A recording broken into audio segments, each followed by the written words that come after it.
It is the year 4 ABY. The Rebel Alliance has just destroyed the second Death Star, killing the Emperor with it. The Galactic Empire remained with no true command as many of its high-ranking officers formed their own factions across the galaxy. The main Imperial faction was also in shambles. Many of its key planets had been captured by the Alliance. In less than a year later, the now declared New Republic would move its fleet towards the core worlds. The Imperial shipbuilding planet of Kuat was highly targeted by the New Republic command. Kuat was defended by dozens to hundreds of Star Destroyers along its ring. The New Republic, on the other hand, sent a large strike team to disable this ring. The battle was long and deadly, as the New Republic tried continuously to destroy the tight defensive Imperial formation. After a long stalemate, the New Republic fleet went head-on and charged the Imperial formation. This would be short-lived because after many bombing raids by Blade Squadron, the Imperial fleet surrendered.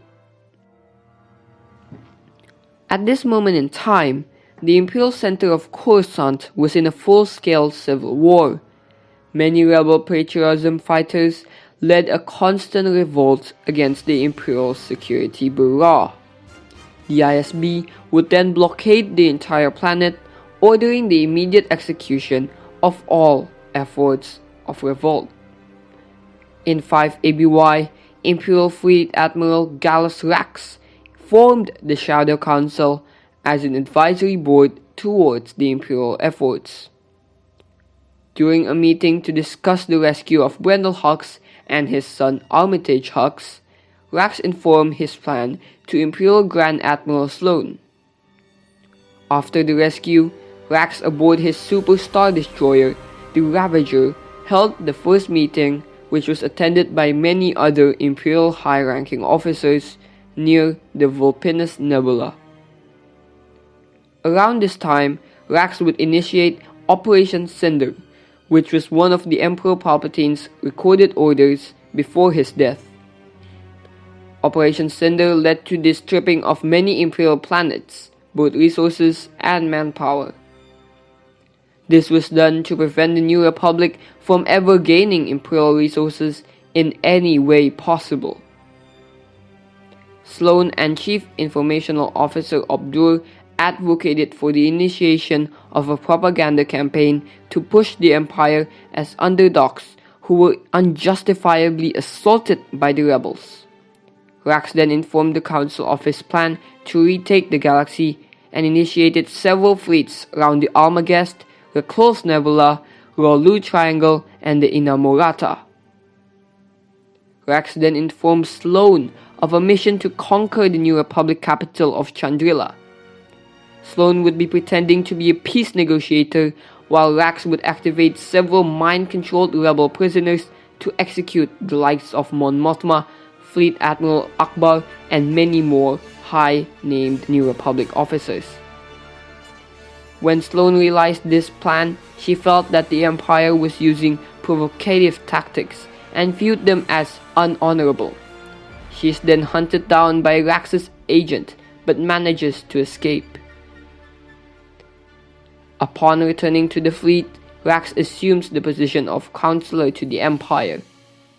He informed the Council that Sloane was captured and was unable to escape. He then ordered the fleet to gather around the desert planet of Jakku.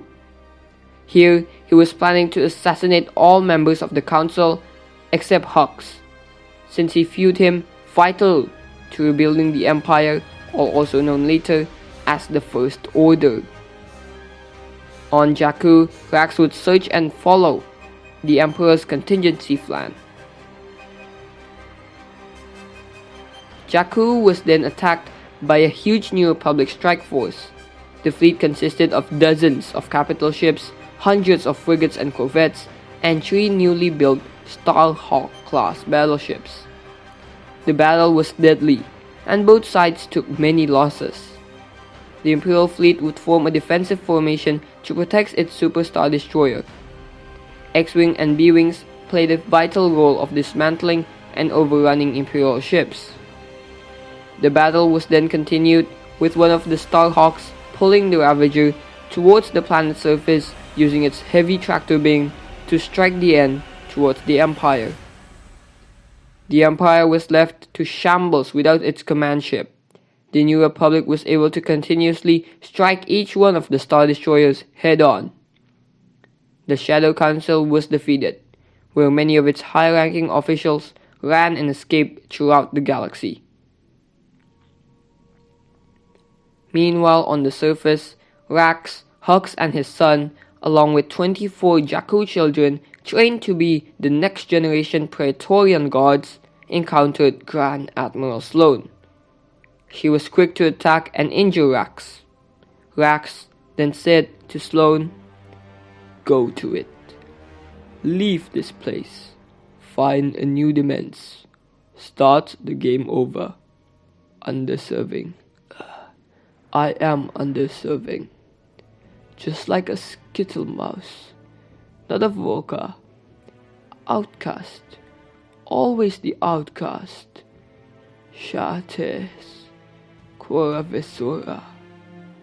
Undeserved." She then, along with the Huxes and their children, escaped the planet with a replica of the Emperor's personal yacht, Imperialis, towards the unknown regions where they would meet the Eclipse, the Emperor's personal superstar destroyer. There they would begin the first formation of the First Order. Around 9 ABY, Grand Admiral Sloane reinstated this council and invited Captain Pelion, Moff Gideon, alongside some more Imperial Remnants warlords. The council would then be used to discuss coveted projects such as Project Necromancer and the return of Grand Admiral Thrawn. The council would also be a medium for Imperial warlords to request and assert help with one another. Until now, the fate of the Shadow Council is still to be unknown, but one for us to still remember is there is still a story to be continued.